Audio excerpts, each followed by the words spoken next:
Tunataka tukemee hiyo shetani kutoka kaunti ya Nyamira. Tunamwambia Mheshimiwa William Ruto, shetani afanye nini? Shetani afanye nini?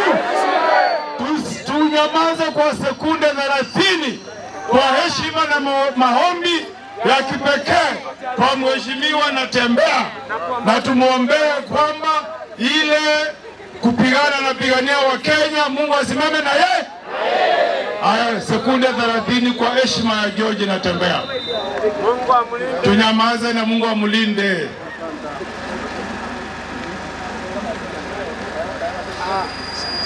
Amen. Asante sana. Amen. Mimi nasema mawili. Kwanza niongee kwa Ekegusi. Abagirango bami ndombu ya mole. Wano yotoira mate mutaro 27. Chiba election chire isato. Eye mogere bogirango. Abantu batugerere tigusiengima. Mwaro nirabachumbe barure kurwe county ya Kisii. Obatagete barigereria Ramisi.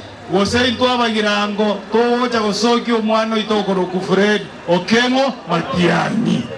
Esa chikura chioba MC award yeye. Abantu baminto njebuna amanyinga ino omogirango ino. Mwanje tosoki omogusi.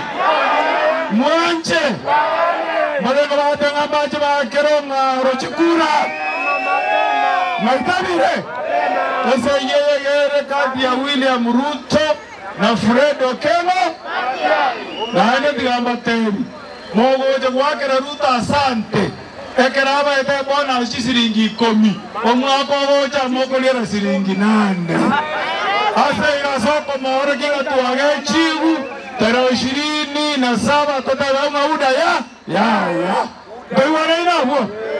Na wewe Mheshimiwa William Ruto, tunakutuma nyumbani kwa sababu ya sera zako. Wewe ukisimama unadanganya wananchi ati SHA inafanya. Mimi kama seneta wa Nyamira nikiwa Ekerenyo nataka niulize wananchi, SHA inafanya ama haifanyi? Inafanya, ifanyi? Ruto ni muongo si muongo? Alisimama kule bunge akasema eti amelinda kilimo, ati wakulima wa chai, ati amewapatia bonus ila hamjawahi ona. Huyo ni ukweli kweli? Huyo ni ukweli ama uongo? Bonus mlipata ngapi? Ngapi? Siwe ni mtu akwenda nyumbani? Haya, sasa nikisema Harambee tufunge na one term, nikiita Mheshimiwa Matiang'i. Harambee! Harambee! Sasa nataka majeshi ya Matiang'i mkae tayari.